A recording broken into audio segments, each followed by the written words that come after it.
GDLS Canada, an industry leader dedicated to supporting our customers and the community.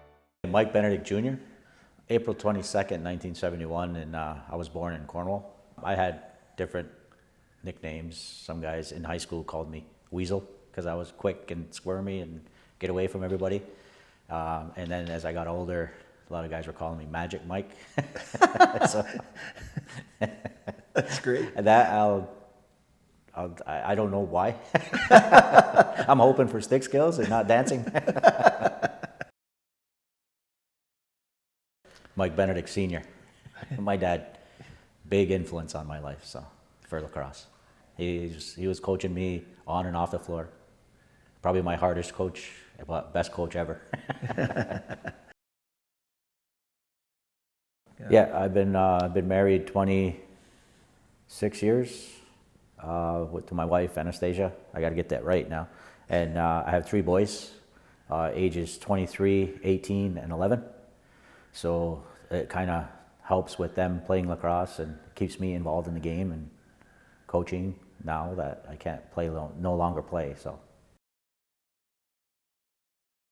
currently I'm a community corrections worker, similar to the probation officer. I work with the Ministry of Ontario at the Cornwall office.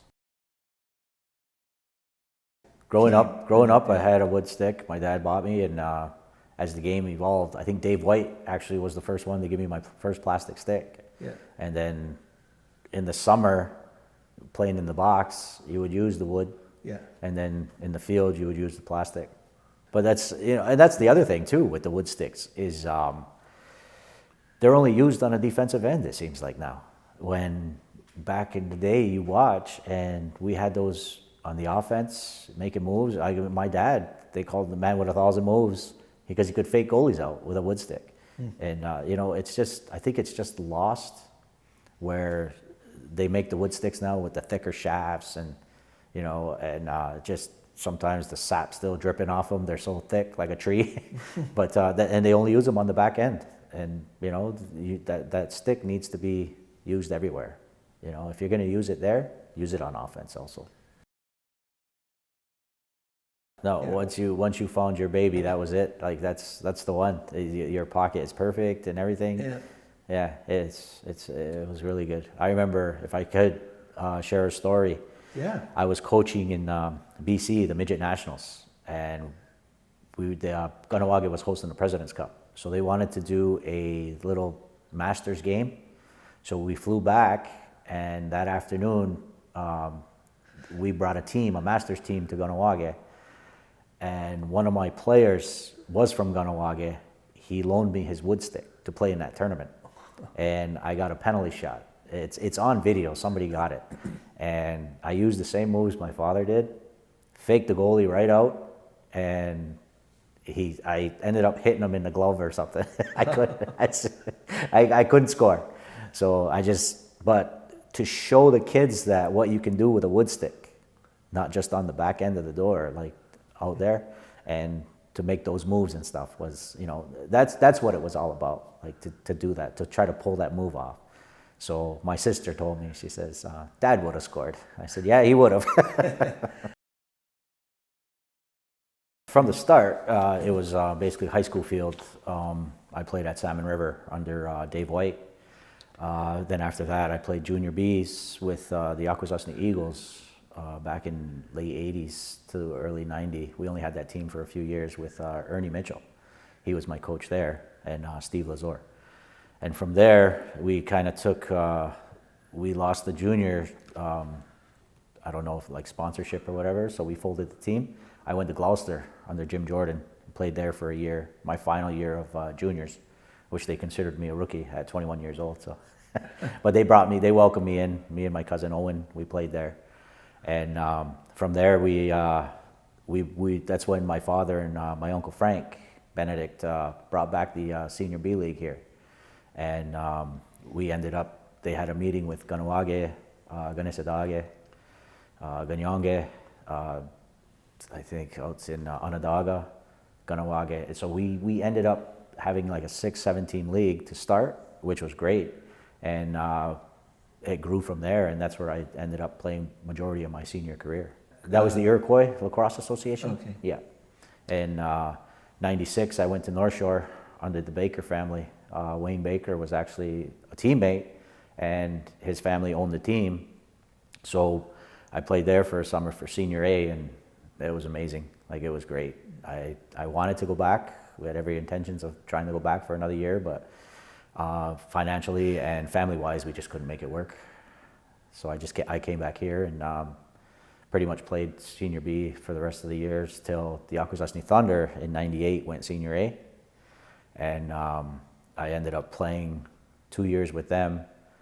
And it was with like John Tavares, Johnny Rosa, Derek Graham, a lot of big names, Steve Dietrich. So we went to, I believe it was '98 or '99, we went to the OLA finals against Brampton and got beat out for a chance to go after the Man Cup. So, but that's pretty much my career throughout the history. In '95, in Senior B, we won the President's Cup with the Akwesasne Thunder. I was actually a pickup from another team, because in Senior B, you're allowed to pick up 3 players within your association. So Ernie Mitchell asked if I wanted to make the trip with them, and I said, yeah, sure, and ended up going out there, and we ended up winning the cup. And the most memorable thing about that was in the championship game, I had 5 goals and 5 assists. So, and against Burnaby. So it was really, that was the first for Akwesasne, the first President's Cup. So it was an honor to be a part of that. Leading up to that game, not being a part of that team for the season and being a pickup, I told Ernie, Coach Mitchell, that use me however you need. And he's like, well, you're going to be tired after this tournament. He says, because we're going to use you a lot, he says. I remember that. So I believe the game before, leading up to that championship game, Burnaby kind of shut me down and locked me off and frustrated me. So when we got a chance, the opportunity to play them in the gold, I told the assistant coach, Steve Miller, I said, they're not stopping me today. I'm feeling it. They're not stopping me today. And he just had a smile. He's like, have some fun. And I did. What cereal? No, can't remember. I think it was oatmeal, though, that morning. Yeah, I remember. And I was talking to Oliver Hill before the game, and he was just asking me my thoughts about it and what's going on, and I was ready. I was just ready, so.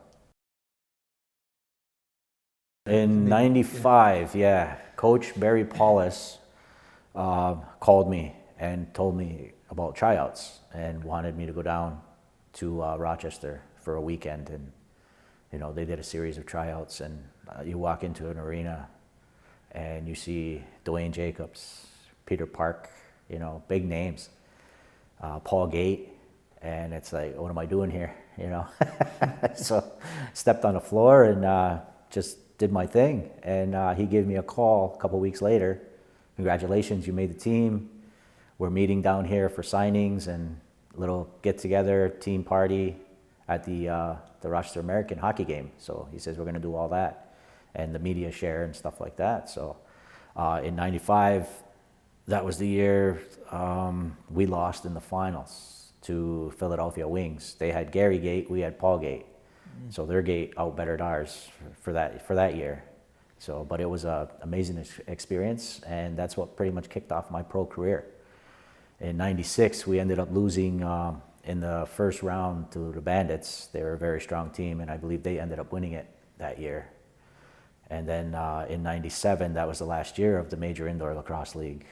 We played Buffalo in Buffalo, and we ended up winning the whole thing that year. So that was another real honor to be a part of, especially in Buffalo with 19,000 fans hating you.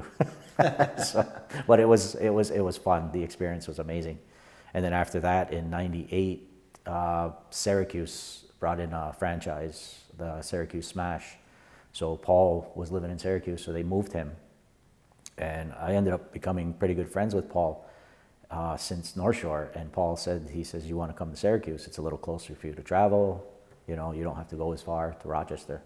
So I went to Syracuse, and that was a good experience over there. It was really good. We didn't know how the fans were going to take us, because with Syracuse University, it's mainly field. How would they adapt to the box? But it was it was okay, I guess, for the first year, but after that, it just kind of like the fan base wasn't there. I don't know, but about halfway through the season, I was traded to the Bandits under Les Wakeling for the rest of the year. So I moved around a bit. So I finished the year with them, and then the following season, I ended up going to New York, the New York Saints. So moved out there, and they had it was more or less Americanized, like the field game. It was faster. We had a couple of guys, Jason Walder, Chris Panos, box-minded players that would slow the game down, and mixing it with field players was a great experience, because meeting some of those guys and where they've been and where they went to school was, it was really impressive. Growing up, I guess I would fake right, go left, and work on that long shot. My dad always told me, he said, use that defenseman for a screen. But every now and then, the defense would overplay my left side because I was a strong lefty. So I had to learn to fake again, and cut inside, down low on them, and then cut across the crease and use your speed. And so I started using different moves like that. And then being a smaller guy, my dad said, sometimes you're going to get a bigger defenseman who's just as fast or faster. He said, so you're going to have to develop an outside shot too. So we started working on the underhands, the overhand bounce, the sidearms, the shooting around screens so the goalie can't, just playing tricks on the goalie so he can't see the ball till it gets to him. So I just tried to develop different kinds of shots and different kinds of moves, and because I was small but quick. Oh, absolutely.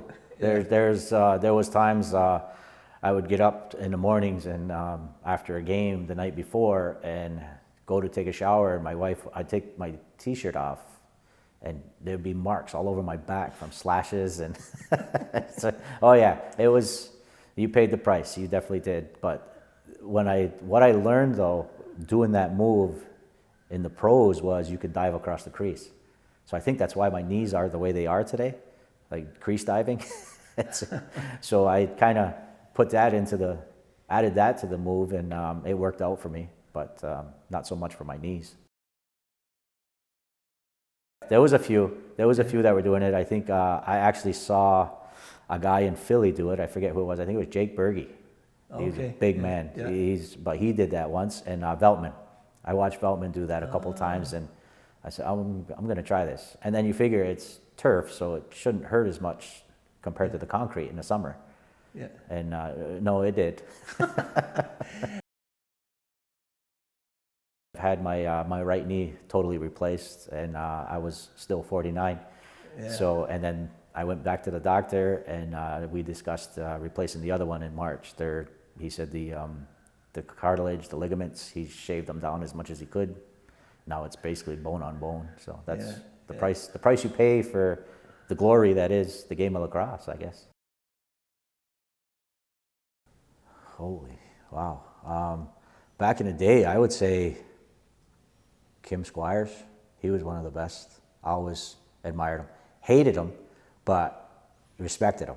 You know what I mean? Mm-hmm. He had that chip on his shoulder where he knows he's going to pump 5 on you, and there's nothing you can really do about it. Amazing player. Still talk to him. Let's see, who else? Oh my God. In the pros would have to be Gary Gate. Like, always respected that guy for everything that he's brought to the game, and I think he was one of the best to ever play. And then I would think maybe defensively, that's hard. I think one of the top defensive players, probably Jimmy Veltman, because he was so tall, lanky, can't get around him. He'll wrap you up, he's got a reach, and he's just smart. If he takes that ball from you, you're not getting it. And the loose balls, no, forget it. You just stop and say, go ahead, pick it up. But he's amazing player. And I think he has probably he has my respect, like the way he played the game. One-on-one, I come off the bench, and if I see him on my side, I'm like, come on, can't you go over there and play D on someone else? Because I knew I wasn't getting far. He knew how to play me, and he played tough. The best goalie? I would say there was a few, but Dallas Elliott. He played for the Wings. Quick, you could throw fakes at him, and then his reaction time, I always thought he was like by far probably the best goalie there was. He, I remember I came in, and just as I was ready to throw the fakes, he started dancing, and so it threw me off. So I just threw it at him, and it ended up hitting him. They went the other way for a faster. It's just he just outworked me, outpsyched me. I didn't know what he was doing. I'm like, what? Trying to fake there, and he's already bouncing, and I was but he knew how to play it, and he played it well. But yeah, he's definitely hard to get the ball by. Yeah. Absolutely. I mean, if I was allowed to run on the knee now, I would probably play Masters, play in tournaments. There's no question. My dad, when he played, he was known as they called him the man with 1,000 moves. When he'd go in on a goalie, he had his stick work was amazing. He had all kinds of fakes and a backhand. I used to sit there and just watch him at practices. I was 8, 9 years old, and he would take me to practice. And I think it was the fact that my mom would have him take me to practice for a reason, because they tend to stop after the practices, they tend to stop for a Gatorade or a soda after, but I ended up going to practices and bringing my stick, and they would allow me on the floor, and I got to shoot on Dave Chuggo Jacobs and Ernie Mitchell, and I got to go out there and shoot around. And how old were you about that? I was about 8 or 9, okay. But this was going on for about 4 or 5 years. So, but with my dad growing up, watching him, and then having him show me, and then coaching me, it was all good and bad, because you can't really argue with him, because at the time when you're younger, you're driving in the same vehicle with him, so you're going to hear it no matter what. Yeah. So, but he always pushed me. He pushed me to be better. Pushed me to be faster. We used to have drills at the end of practices. Everybody would leave, go shower. Me and him would stay on that floor for about an hour after every practice night, and he would throw a ball from one end to the other, and it would hit the boards, and I'd have to sprint and catch it on the other side of the far blue line. Off the and rebound? Then off the rebound, off the boards, run in and hit all 4 corners. You do that 4 times. And if you miss, we do it again. So it really improved everything. My cardio, improved my speed, improved my shot accuracy.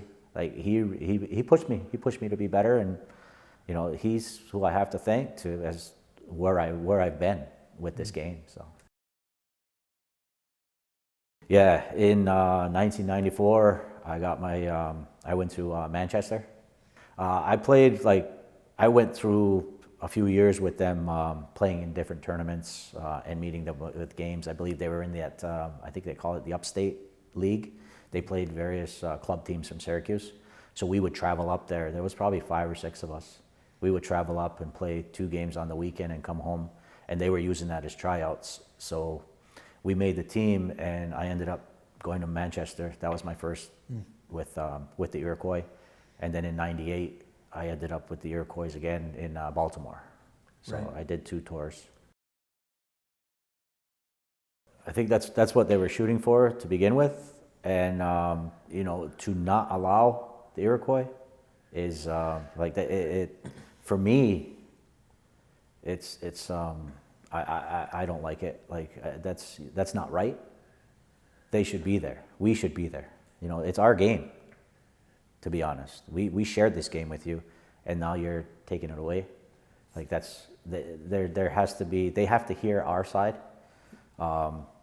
We're our own nation. We have a right to represent that nation. Yeah. So we definitely need to be there. And it's, and that's what, when they say they're not going to honor that. And then when Ireland, they should have never did what they had to do. The Iroquois should have already been there. Yes. So that's, hopefully we get over that hurdle. Yes. So, Yeah. And that's it. And we got the team to do it, so we got to keep knocking. The first one here is the Akwesasne Thunder, the 1995 President's Cup. It was in Prince George, and that one was that's the one I was actually I played with another team in the league, and then I was called on to come up and assist them for the President's Cup as a tag along, so to speak, and then. But being out there and winning this was for the first one. This was the first one for Akwesasne, so that was a good one. That was one that was a real honor to be a part of. Yeah. And this one here was the last of the major indoor lacrosse league. That's the Rochester Knighthawks World Championship ring in 1997. That one there was we beat Buffalo in Buffalo. That game. So any of those Bandits guys out there that read this, that's this one's mine. But I remember that game. There was over 19,000 fans, and it was awesome to win that. Like we had a great team that year. Dwayne Jacobs, Peter Park, Paul Gate, Tim Sudan. We had great guys on that team. Cam Bomberry. So it was fun. I believe it was like, I want to say 18-15 maybe. Real tight. Yeah, it was tight. It was, but high scoring. It was fun though. It was a real good game. I remember that one. That was an honor to be a part of, especially with the team we had. So that was a good one. And then this one here was my last President's Cup. That was 2011. It was hosted here with two Akwesasne teams in the final. We had the Muskies, the Snake Island Muskies. They're basically a team from here. They hosted the cup. And then I was playing for a team, St. Regis Braves. My relatives ran the team. And I was 40. I turned 40, so they told me to come back out. Some of my cousins wanted to play with me, one shot. They were younger. So I got myself into shape, and we ended up, this is what happened. So I had a good year that year, and and we had an awesome team, awesome coaching staff. I think Adam Thompson, Chris Thomas, Stevie Thomas, these guys I played with were coaching me, and here I think I'm older than 2 out of the 3 coaches. So, but being on that bench and then being like kind of like the mentor, and a lot of guys look up to you and stuff like that. But to walk away and hoist the cup with guys like Jeremy Thompson, Brett Bucktooth, and local guys from home and stuff. It was an awesome feeling to go out like that, and I'll never forget that. That was a good time. When your recovery from a rough game is longer than it should be, then it's time to start thinking. And actually at the time, I wasn't always like working in an office. I was working iron. So when you return to work and you're sore 3-4 days out of that work week, and then you come back and you got to play again on the weekend, it takes a toll, and that's when you're starting to second guess your playing career and then your work life. Because my dad always said it's nice to play, but you can't eat lacrosse balls. So he said you got to work, and at the time we weren't making millions of dollars. So, but I always took his advice. So that was the thing. So when you start getting injured and it takes longer to heal, that's when you step back and say, okay, it's time to pass this game on now to the younger ones. I think working with the kids and developing them, and then seeing them next year using the tools that you've gave them, like the different types of plays, different types of like some kids, they have a problem with catching and throwing. The following year, these kids are just excellent because they didn't put their stick down, and to have that effect on a kid like that, really, that's what this game is all about, to grow the game. And that's the biggest thing. And anything like that we can do for the better of the game, I want to be a part of it. Yeah, my dad had a shed that had holes in it now. Because of my shot was developing harder and harder, and I wouldn't stop. So instead of replacing the wall, he just put another piece of plywood over it and told me to shoot on that, and then start making me nets out of 2x4s and chicken wire sort of. So, but Yeah, I was always on a wall, whether it was wood, whether it was a brick wall, you know. We'd walk down to the schoolyard and throw the ball off the wall until we got chased out of there because we were breaking the walls. But other than that, every day we had a stick in our hand growing up. I would like to coach. I have an 11-year-old coming up. I'd like to step back and do what my father did to me and bring him up. See, my 18-year-old is a goalie. So, and I love shooting on him, keeps my stick sharp. but my 11-year-old is, he's a righty, he's up and coming, and he really he enjoys the game. So I think stepping back and, you know, guiding him is my next step, and maybe coaching a few teams that he's going to be on and stuff. So other than that, if any opportunities come about, then absolutely I'll step in and run clinics if I have to, like shooting clinics throughout the winters, keeping the kids stick sharp and stuff. So anything to keep me involved, since I can't play no longer, and you know, and then just take it from there. Yeah, there's a few. I think there's a few at OCC. I know the assistant coach of the Iroquois Nationals, Jim Barnes, his son, I believe is at OCC, and looking to go onward from there, from junior college. And OCC is a big lacrosse program.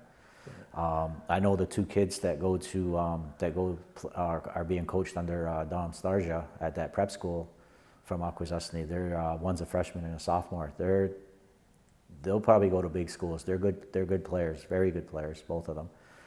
Keep their grades up and you know, keep everything going and working hard and dedicate themselves.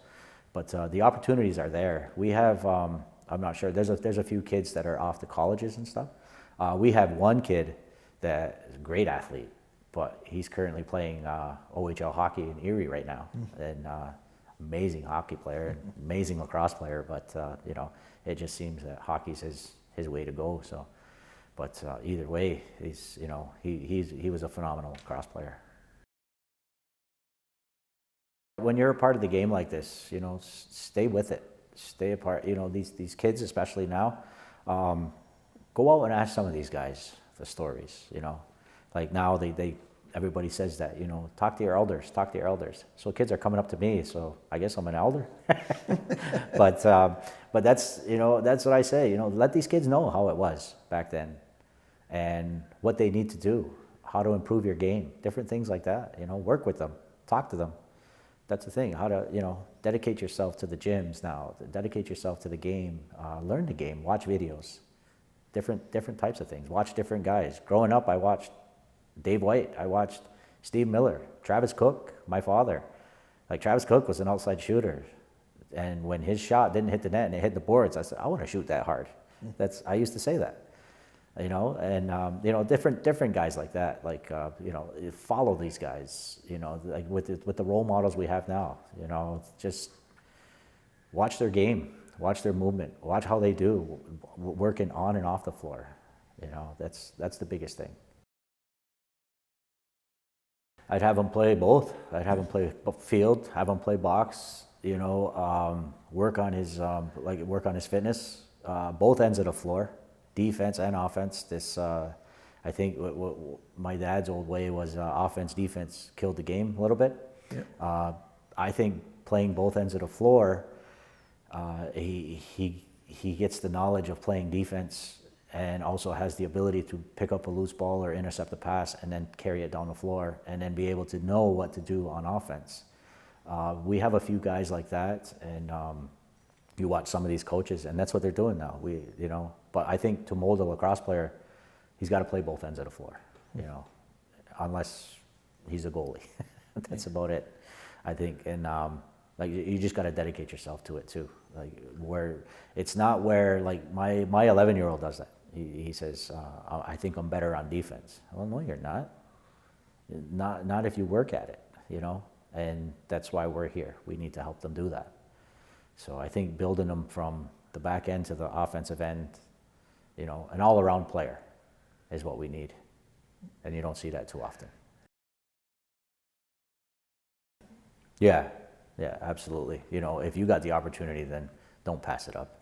Yeah, especially like if you're going to get a free education and doing what you love by playing the game you love, at a great school like Syracuse, Hopkins, Virginia, those kinds of schools, then by all means go learn and take different coaches' advices too. You know, sometimes a coach will give you advice in a field game, it's going to work in the box.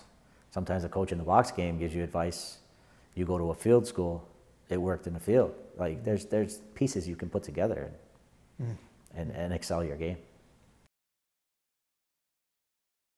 Keep growing the game, you know, keep growing the game for our youth and all over Canada and the US, you know, just keep playing, keep coaching, grow the game.